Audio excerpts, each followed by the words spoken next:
In the back of my mind, I'm reminded of evenings engaged with Keith Jarrett's 1975, the Cologne concert recording of improvisations played on a Bosendorfer Imperial Grand piano. Now, solo piano is a precise arena for many a pianist, at once revealing yet intimate and rewarding. Much to do with the broad range, the possibilities, command, the touch, and the instrument at hand. Jarrett achieved something few before had ever tested in front of a vast audience. Sit behind the piano and just play. No script, no set list, no banter between entertainer and admiring crowds. With Paradise Blue, I explore the range of emotions, the many shades of the color blue. 6 of the 12 tracks are improvised. The blues, a touch of classical, and the accidental improvisational curves of jazz. And there is a backstory to my relationship with the piano. I've long been intrigued with melody, the cry of a single note as it seeks a partner, suddenly a community member, and then a composition. It's those moments when the sound moderates the brain and one tunes in. How and when a single note, a second and third merge, stream down through the soundboard resting at the feet of the damper pedal.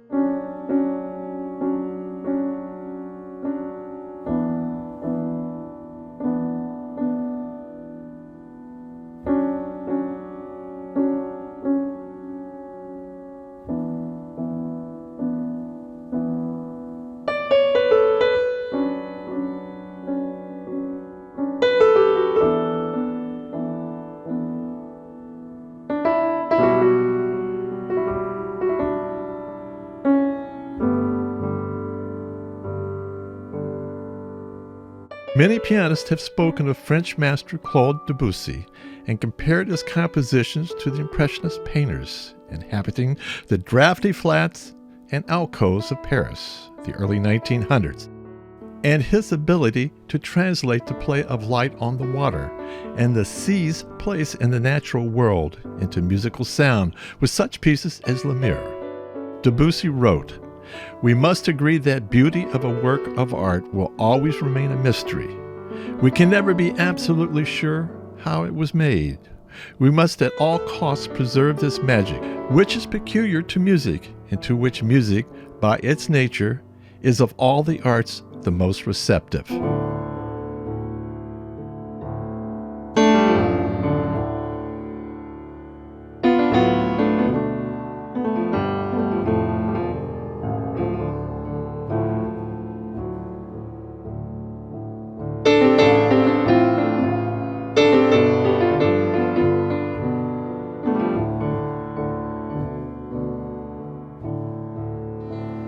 Texarkana 1870 is my exploration of the early years of blues piano, from New Orleans to the piney woods of East Texas. That hunt for the roots of African American piano stylings.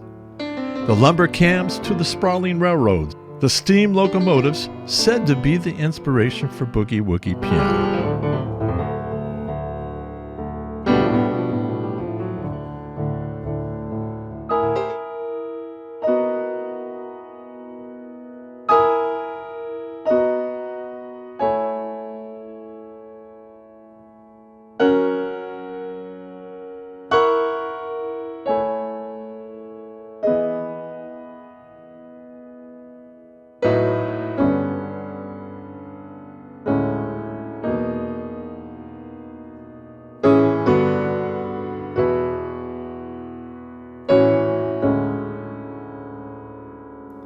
The Sargasso Sea is legendary for being an oceanic black hole where ships are ensnared by huge forests of floating seaweed that drift helplessly when the wind ceases to blow.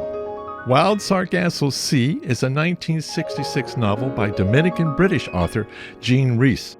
The novel serves as a post-colonial and feminist prequel to Charlotte Bronte's novel Jane Eyre of 1847, describing the background to Mr. Rochester's marriage from the point of view of his wife Antoinette Cosway, a Creole heiress.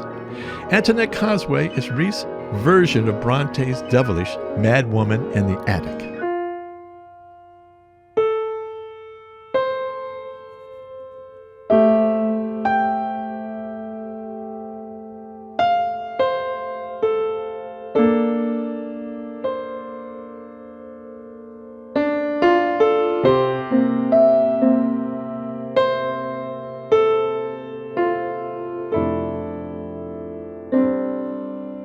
George Gershwin called Porgy and Bess a folk opera, which placed him in a long line of composers who drew inspiration from folk themes, real or imagined. I Loved You, Porgy is one of the greatest melodies ever penned. Folk in nature, but don't be fooled by the simplicity of the melody. The tones rise and fall in such a way it makes the heart tremble. Come Walk for Me, Era.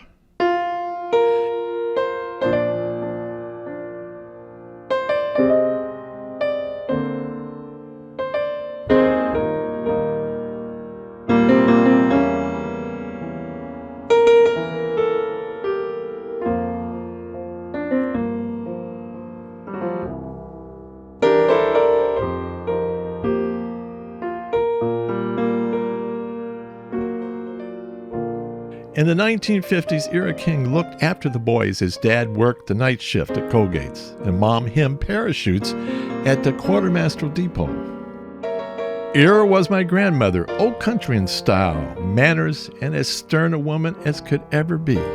A weary, upright piano stood near a soft-lit window, the centerpiece of her daily life. Mid-afternoons, the soap opera, The Edge of Night, and other Christian programming held her interest. When playing, Era whispered along, invariably something sacred.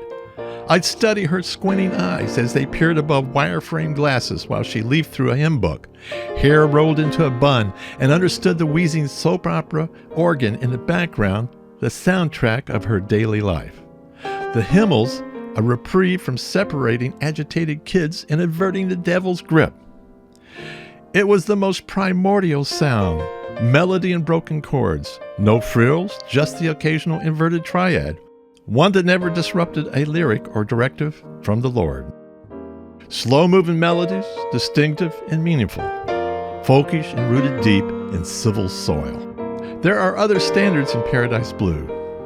Anne Ronell's Willow Weep for Me, Johnny Burke's It Could Happen to You, and Oscar Peterson's Hymn to Freedom.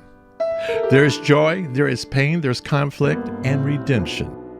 Paradise Blue is that piano talking back at me, that light in the head momentarily eclipsed, hands in receipt of inspiration, junctures of sweeping color, and others of blue intent, fingers jabbing and prying at the space between black and white keys, the overtones, the undertones, wedged between the crevices. A solitary moment where melody and harmony linger beyond invitation. That's Paradise Blue.